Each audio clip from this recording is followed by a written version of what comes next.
Assalamualaikum warahmatullahi wabarakatuh.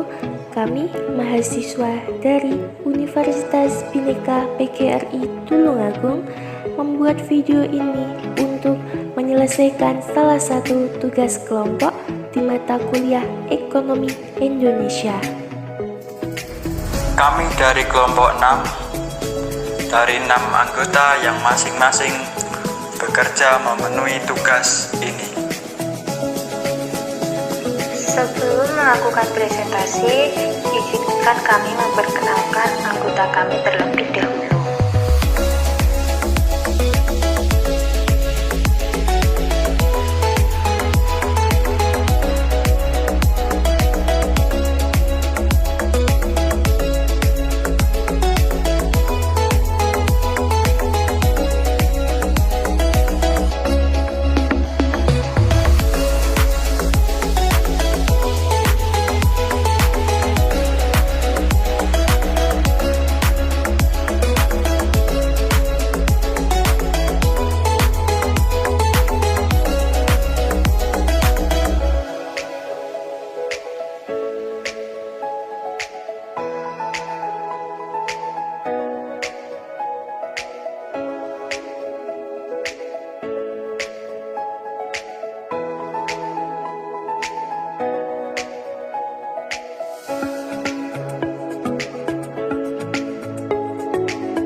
Years later. Assalamualaikum warahmatullahi wabarakatuh. Puji syukur atas kehadirat Allah SWT yang telah memberikan kita rahmat, nikmat serta hidayahnya, sehingga kami kelompok 6 bisa melakukan presentasi dalam keadaan sehat walafiat. Yang terhormat kepada Ibu Naila Riza Umami MPD selaku dosen pengampu mata kuliah Ekonomi Indonesia, dan juga yang saya hormati kepada para pemateri dari kelompok kami yang akan mempresentasikan materinya. Langsung saja kita mulai presentasi. Saya persilahkan kepada pemateri pertama untuk mempresentasikan materinya. Terima kasih. Kebijakan fiskal, kebijakan moneter, dan utang luar negeri. Kebijakan fiskal merupakan kebijakan ekonomi yang berkaitan dengan penerimaan pemerintah. Bentuk penerimaan ini adalah pajak bersih yang diperoleh dari sektor rumah tangga. Pajak ini digunakan oleh pemerintah untuk membiayai pengeluaran yang disebabkan oleh kegiatan pemerintahan. 1. Kebijakan fiskal merupakan bagian dari kebijakan ekonomi makro yang digunakan untuk mencapai sasaran pembangunan. Fungsi kebijakan fiskal secara umum terbagi menjadi 3, yaitu fungsi penetapan sasaran anggaran, fungsi distribusi pendapatan dan subsidi, serta fungsi stabilisasi ekonomi. Fungsi alokasi anggaran bertujuan untuk tujuan pembangunan ekonomi. Fungsi distribusi pendapatan dan distribusi dimaksudkan untuk upaya peningkatan kesejahteraan rakyat. Sedangkan fungsi stabilisasi ekonomi makro dimaksudkan untuk mencapai peningkatan pertumbuhan ekonomi. Fungsi distribusi pendapatan dan subsidi dimaksudkan untuk mencapai peningkatan kesejahteraan rakyat. Pemerintah membuat kebijakan fiskal untuk mengarahkan ekonomi suatu negara melalui pengeluaran dan pendapatan berbentuk pajak pemerintah. Kebijakan fiskal berbeda dengan kebijakan moneter yang bertujuan menstabilkan perekonomian dengan cara mengontrol tingkat suku bunga dengan jumlah uang beredar. Instrumen utama kebijakan fiskal adalah pengeluaran dan pajak. Pemerintah yang menjalankan kebijakan fiskal adalah dengan maksud untuk mempengaruhi jalannya perekonomian, atau dengan perkataan lain, dengan kebijakan fiskal pemerintah berusaha mengarahkan jalannya perekonomian menuju keadaan yang diinginkan. Dengan melalui kebijakan fiskal, antara lain pemerintah dapat mempengaruhi tingkat pendapatan nasional, dapat mempengaruhi kesempatan kerja, dapat mempengaruhi tinggi rendahnya investasi nasional, dan dapat mempengaruhi distribusi penghasilan nasional. Efek kebijakan fiskal. Literatur yang ada mengelompokkan dampak kebijakan fiskal menjadi dua, yaitu dampak terhadap sisi pemerintah dan dampak terhadap sisi penawaran. Dampak kebijakan fiskal terhadap sisi penawaran mempunyai implikasi jangka panjang. Dampak kebijakan fiskal terhadap perekonomian melalui pendekatan permintaan agregat diterangkan melalui pendekatan Keynes. Pendekatan Keynesian mengasumsikan adanya price risk dan menyatakan bahwa dalam kondisi resesi perekonomian yang berbasis mekanisme pasar tidak akan mampu untuk pulih tanpa investasi dari pemerintah. Dan pendekatan Keynes, kebijakan fiskal dapat menggerakkan perekonomian karena peningkatan pengeluaran pemerintah atau pemotongan pajak mempunyai efek multiplier dengan cara menstimulasi tambahan permintaan untuk barang konsumsi rumah tangga. Demikian pula halnya apabila pemerintah melakukan pemotongan pajak sebagai stimulus perekonomian. Yang dimaksud dengan APBN adalah Rencana Keuangan Tahunan Pemerintahan Negara yang disetujui oleh DPR, pasal 1 ayat 7. Yang kedua, terdiri atas anggaran pendapatan, anggaran belanja dan biaya, pasal 11 ayat 2. Yang ketiga, meliputi masa tahun mulai dari tanggal 1 Januari sampai dengan tanggal 31 Desember, pasal 4. Yang keempat, ditetapkan tiap tahun dengan undang-undang, pasal 11 ayat 1. Yang terakhir, mempunyai fungsi otorisasi, perencanaan, pengawasan, alokasi, distribusi, dan stabilisasi, pasal 3 ayat 4. Pengertian APBN menurut para ahli. Yang pertama, John F. Doe. Menurutnya APBN adalah suatu pernyataan mengenai perkiraan pengeluaran dan penerimaan negara yang diharapkan akan terjadi dalam periode di masa depan atau yang akan datang, serta data dari pengeluaran dan penerimaan yang benar-benar terjadi di masa lalu. Yang kedua, Muhammad Suparmoko. Menurut Muhammad Suparmoko, APBN adalah suatu daftar atau pernyataan yang terperinci tentang penerimaan dan pengeluaran negara yang diharapkan dalam jangka waktu tertentu, biasanya dalam suatu tahun. Yang ketiga, Nurjaman Arsyad. Nurjaman Arsyad. Menurut Nurjaman Arsyad, APBN adalah rencana kerja pemerintah yang akan dilakukan dalam satu tahun yang dituangkan dalam angka-angka. Yang keempat, Rev. Rizon Baswir. Menurut Rev. Rizon Baswir, APBD adalah rencana keuangan yang mencerminkan pilihan kebijakan untuk suatu periode di masa yang akan datang.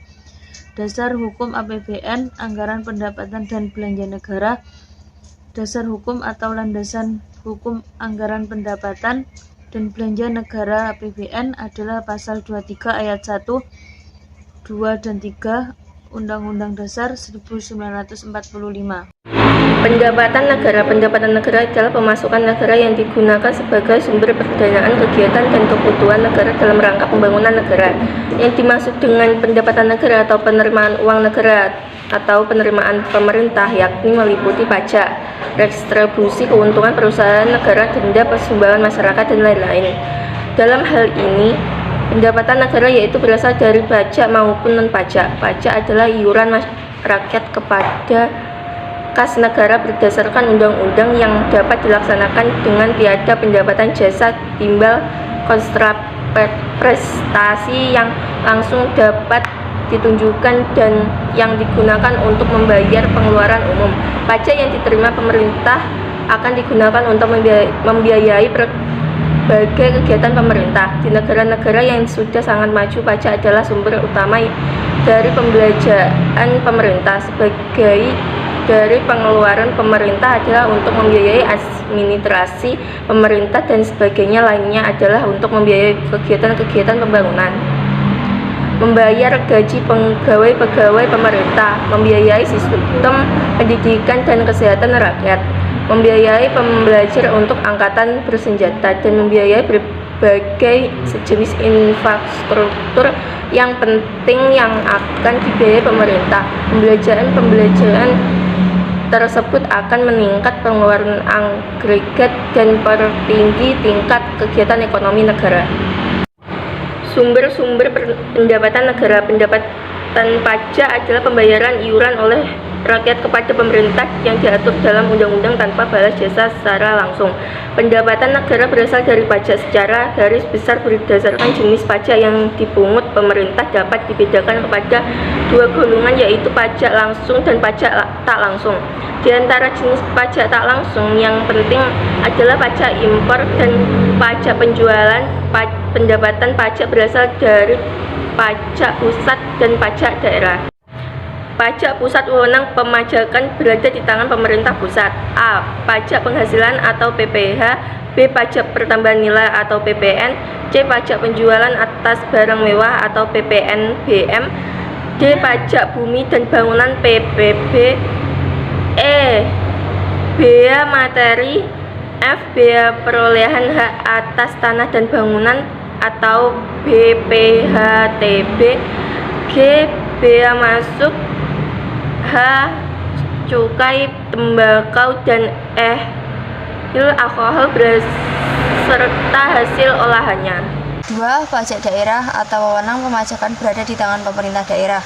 A. Pajak daerah. 1. Pajak kendaraan bermotor atau PKB dan kendaraan di atas air. 2. Pajak bahan bakar kendaraan bermotor atau PBBKB. 3. Bea balik nama kendaraan bermotor BBKNKB dan kendaraan di atas air. 4. Pajak pengambilan dan pemanfaatan air bawah tanah dan air permukaan. B. Pajak daerah, kabupaten atau kota. 1. Pajak hotel dan restoran atau PHR. 2. Pajak restoran. 3. Pajak hiburan. 4. Pajak reklam. 5. Pajak penerangan jalan. 6. Pajak pengambilan dan pengolahan bahan galian golongan C. Selanjutnya, pembiayaan negara adalah semua penerimaan pembiayaan yang berasal dari perbankan dan non-perbankan dalam negeri, yang terdiri atas penerimaan cicilan pengembalian penerusan pinjaman, saldo anggaran lebih, hasil pengelolaan aset, penerbitan surat berharga negara neto, pinjaman dalam negeri neto, dikurangi dengan pengeluaran pembiayaan yang meliputi alokasi untuk penyertaan modal negara, dana bergulir, kewajiban yang timbul akibat pinjaman pemerintah, dan cadangan pembiayaan untuk dana pengembangan pendidikan nasional. Kebijakan moneter. Kebijakan moneter adalah keputusan yang diambil oleh pemerintah dalam rangka menunjang aktivitas ekonomi melalui berbagai yang berkaitan dengan penetapan jumlah peredaran uang di masyarakat. Tujuan kebijakan moneter sebagai berikut. A. Menjamin stabilitas ekonomi. B. Mengendalikan inflasi. C. Meningkatkan lapangan pekerjaan. D. Melindungi stabilitas harga barang di pasar. E. Menjaga keseimbangan neraca pembayaran internasional. F. Mendorong pertumbuhan ekonomi. Materi selanjutnya yaitu jenis-jenis kebijakan moneter. Bank Indonesia menggunakan dua jenis kebijakan moneter. Uraian penjelasannya sebagai berikut. Yang pertama, kebijakan moneter ekspansif. Kebijakan moneter yang melakukan pengelolaan dan pengaturan peredaran uang dalam aktivitas ekonomi disebut sebagai kebijakan moneter ekspansif. Dalam hal ini, tujuan utamanya meningkatkan peredaran uang di masyarakat sehingga roda perekonomian meningkat. Wujud dari jenis kebijakan moneter ini melalui peningkatan pembelian sekuritas pemerintah oleh Bank Indonesia. Penurunan suku bunga menurunkan persyaratan cadangan untuk bank. Dampak kebijakan ini tak hanya merangsang kegiatan bisnis atau daya beli konsumen, tetapi juga mengurangi tingkat pengangguran. Yang kedua, kebijakan moneter kontraktif. Berikutnya, jenis kebijakan moneter adalah kebijakan kontraktif, di mana kebijakan diambil sebagai langkah mengurangi peredaran uang di masyarakat saat terjadi inflasi. Hal ini diwujudkan melalui penjualan obligasi pemerintah, peningkatan suku bunga bank, dan meningkatkan persyaratan cadangan untuk bank. Materi selanjutnya, utang luar negeri. Yang pertama, definisi utang luar negeri. Utang luar negeri atau dikenal pinjaman luar negeri adalah setiap penerimaan negara baik dalam bentuk devisa atau devisa yang dirupiahkan, rupiah maupun dalam bentuk barang atau jasa yang diperoleh dari pemberian pinjaman luar negeri yang harus dibayarkan kembali dengan persyaratan tertentu. Pinjaman ini dapat berbentuk pinjaman program 1 atau pinjaman proyek 2 dan terdiri atas pinjaman lunak, fasilitas kredit ekspor, pinjaman komersial, dan pinjaman campuran. Yang kedua, pengelolaan utang luar negeri. Salah satu kewenangan pemerintah dalam hal keuangan adalah melaksanakan pinjaman luar negeri. Namun pelaksanaan ini tidak boleh dilaksanakan secara sembrono. Pentingnya pinjaman luar negeri untuk mendukung pembiayaan proyek-proyek atau pertambahan biaya defisit anggaran mengharuskan pemerintah untuk melakukan pengelolaan yang cermat terhadap utang atau pinjaman luar negeri, sehingga pemerintah kemudian menetapkan peraturan perundang-undangan untuk mengatur pengelolaan utang luar negeri. Baik, terima kasih kepada para pemateri. Itu tadi materi-materi yang telah disampaikan dari pemateri kami. Sekian presentasi dari kelompok kami. Semoga bisa bermanfaat bagi kita semua. Dan apabila ada salah perkataan yang kurang berkenan dari saya sebagai moderator, mohon maaf yang sebesar-besarnya. Saya akhiri. Wassalamualaikum warahmatullahi wabarakatuh.